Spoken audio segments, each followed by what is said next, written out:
নমস্কার বন্ধুরা, পূর্ণিমা কিচেনে আপনাদের সবাইকে স্বাগত। আজকে পূর্ণিমা কিচেনে একটু অনেক লোকজন আসছে, তো এই জন্যই বড়ো একটা রুই মাছ নিয়ে আসলাম। আসলে মাছটা আগে কেটে দেখি, তারপরে কি রান্না করব সেটা আপনাদের সঙ্গে শেয়ার করব। প্রথম থেকে শেষ পর্যন্ত সবই দেখাবো।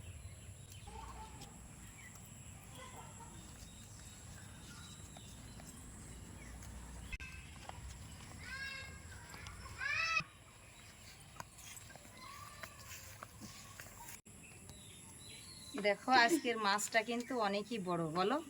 হ্যাঁ, সত্যি তো। দেখো তো কতটা ওজন হতে পারে। আমি কি করে বুঝবো বলো, তুমি তো কিন্তু ভালো বুঝবা। মাছটা কিন্তু একদম টাটকাই মনে হচ্ছে। দেখো কি সুন্দর টাটকা। হ্যাঁ সত্যি। এত বড় মাছ আমি কাটতে পারবো তো? ধরাই তো কঠিন মনে মাছটা হচ্ছে। তো মনে হচ্ছে ডিম হয়েছে নাকি? ডিম হতে পারে, দেখি কেটে। আচ্ছা। মাছে আমার মনে হচ্ছে ডিম হয়ে গেছে। এখন তো আসলে ডিমেরই সময়, ডিম ছাড়া এখন মাছ পাওয়াই যাবে না। তো সব রকম সব সময় করা ভালো।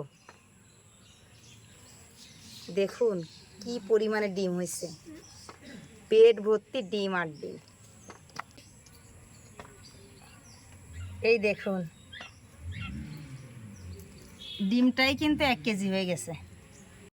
দেখুন আমার মাছে তো অনেক বড় ডিম হয়েছে। এই ডিমটা দিয়েই আমি একটা আনকমন রান্না করব, যে রান্নাটা আমার দিদিমার হাতে অনেক আগে খেয়েছি, এখন তো মাছ খাইনি বলতে পারবো না। তো সেই রান্নাটা আপনাদের সঙ্গে শেয়ার করব। আজকে মাছের ডিম দিয়ে নতুনভাবে নতুন রূপে একটা রেসিপি নিয়ে আসলাম আপনাদের সঙ্গে শেয়ার করার জন্য। সঙ্গে থাকুন, দেখতে থাকেন, অবশ্যই ভালো লাগবে। দেখো বৌদি, মাছের ডিমটা কিন্তু অনেক বড়। তো আজকে এরকম রেসিপি তুমি খেয়েছো কিনা আমি জানি না। তো আজকে আমার মন মতো করে আমি রেসিপিটা করছি। আমার সাথে থাকো, দেখো, দেখলেও ভালো লাগবে। আর খাওয়ার পালা তো তোমাদের, আমার না। ডিমটা আমি সিদ্ধ করে নেব। কড়াইতে দিয়ে দিচ্ছি জল, দিচ্ছি একটুখানি হলুদ। ডিম কিন্তু এমনি অনেকেই পছন্দ করে না, তো আজকে আমার মতো করে রান্না করলে ফ্রিজে আর মাছের ডিম পড়ে থাকবে না। আর ডিম নিয়ে ভাবতে হবে না যে আসলে কি করব বা কি করলে খাওয়া যাবে।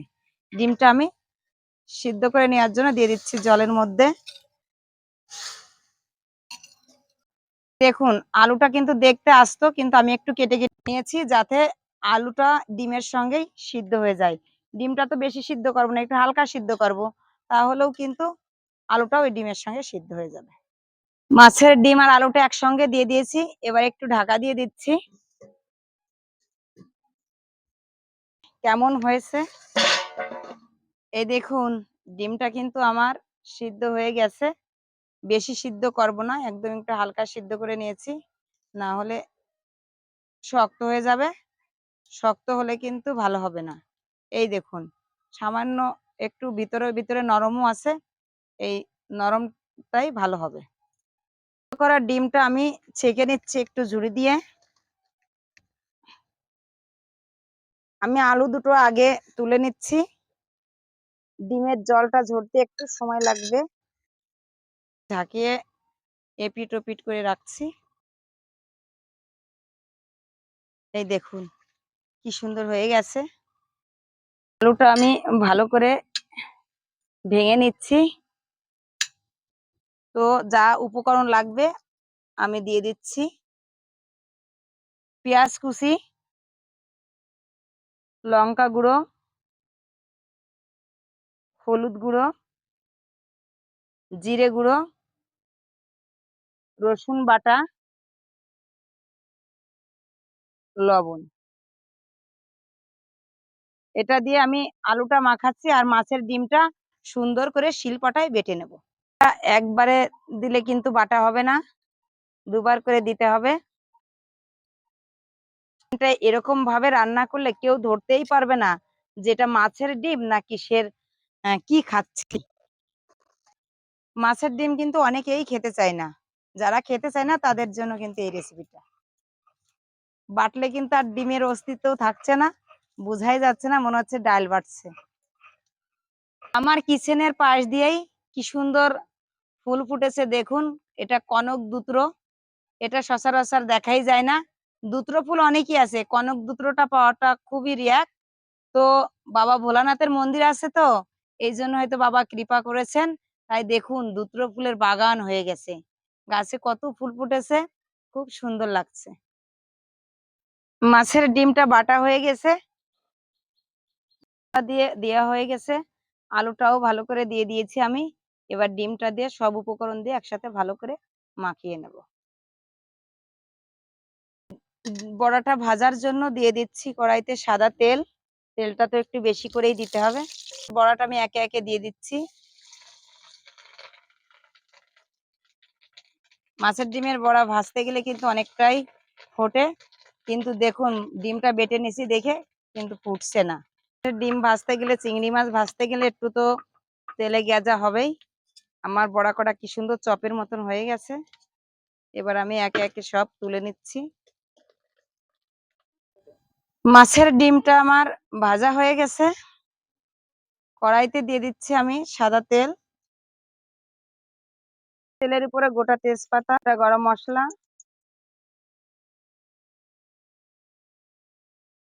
কুচিয়ে রাখা পেঁয়াজ,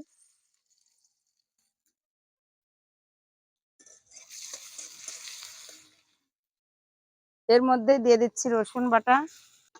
পেঁয়াজ রসুন একসঙ্গে ভেজে নিয়েছি। এবার দিয়ে দিচ্ছি চীনাবাদাম বাটা, জিরে বাটা, পরিমাণ মতো ধনে গুঁড়ো, লঙ্কা গুঁড়ো,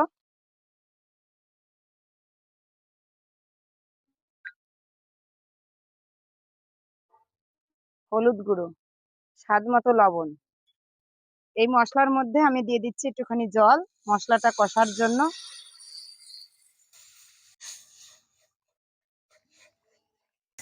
জল দিয়ে মশলাটা আমার কষা হয়ে গেছে।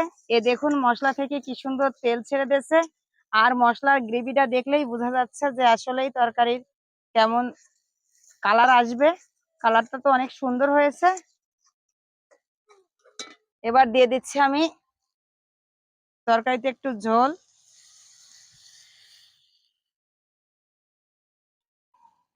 তো আজকে রান্নাটা অবশ্যই করছি, আজকে একটু গানও শোনাবো। আমি ভালো রাঁধতে পারি, এ ভালো গাইতে পারে, ইনি ভালো সবকিছু সাজেশন দিতে পারে, মাথার থেকে ভিডিওগুলো বের করতে পারে। আনকমন কি রান্না আছে সেটা ইনার মাথায়। এ দেখুন আমার ঝোলটা কি সুন্দর ফুটে গেছে। এই মাছের ডিমটা দিয়ে তো একটু জাল দিতে হবে। তো তরকারিটা হতে হতে একটা গান শুনে নেব।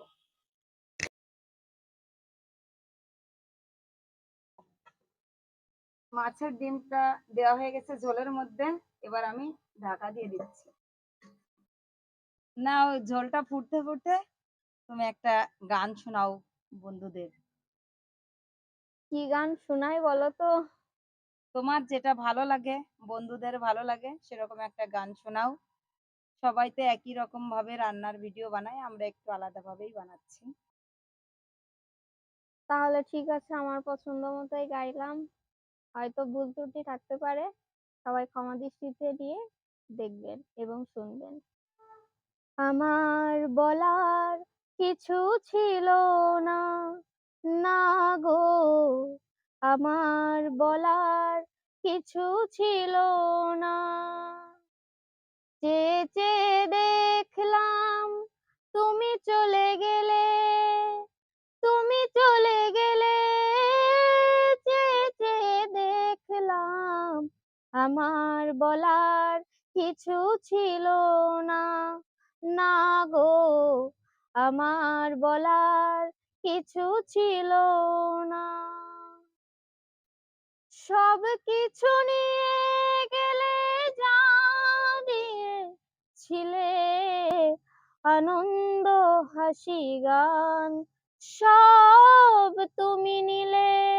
যাবার বেলায় শুধু নিজেরই অজান্তে স্মৃতিটাই গেলে তুমি ছেলে, তুমি চলে গেলে। আমার বলার কিছু ছিল না, না গো, আমার বলার কিছু ছিল না। দোহাতে তোমার গো, এত কিছু ধরে গেল, ধরলো না শুধু এই স্মৃতিটা।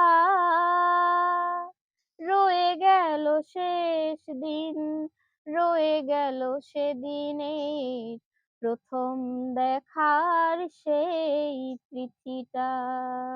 সে ঝড় থামার পরে পৃথিবী আঁধার হলো, তবু দেখি দীপ গেছো জেলে, তুমি চলে গেলে। আমার বলার কিছু ছিল না, না গো, আমার বলার কিছু ছিল না। ভালোই লাগলো আমাদের। এখন বন্ধুদের কেমন লাগে রেজাল্টের আশায় আছি। ডিমের রসা হয়ে গেছে, এবার আমি নামিয়ে নেব।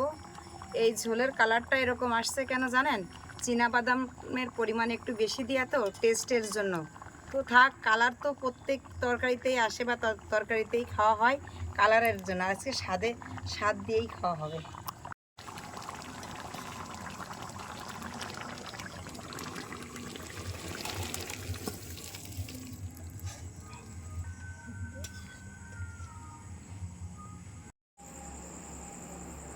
আজকে রান্না করেছি তো কি সেটা আপনাদের বলেছি, এবার ও খেয়ে দেখুক কেমন হয়েছে রান্নাটা।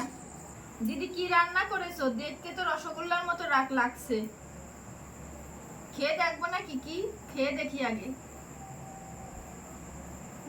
এই দেখি ডিম, মাছের ডিম, কিন্তু ওইভাবে তো বোঝা যাচ্ছে না এটা মাছের ডিম। এই রান্নাটা এই চ্যানেলে শেয়ার করার জন্যই করেছি, কারণ একদমই আনকমন রান্না, সবাই যাতে শেখে আর সবাই এভাবেই রান্না করে খায়, মানুষকে তাক লাগিয়ে দেবে, বুঝতেই পারবে না এটা মাছের ডিম। ডিমের ভিতর তো বিশাল সুন্দর একটা ঘিরানো বের হচ্ছে। ডিমটা অনেক টেস্টি লাগছে, মনে হচ্ছে ভাত আর খাবো না, শুধু ডিমই খাই। খাও খাও, বেশি করেই রান্না করেছি। দিদি থ্যাংক ইউ তোমাকে এরকম একটা ডিমের রেসিপি দেওয়ার জন্য। তো অনেক সুন্দর রান্নাটা হয়েছে। আপনারা রেসিপিটা দেখে এইভাবে বাড়ি খেয়ে দেখেন, অনেক সুন্দর লাগবে। লাইক কমেন্ট শেয়ার করেন।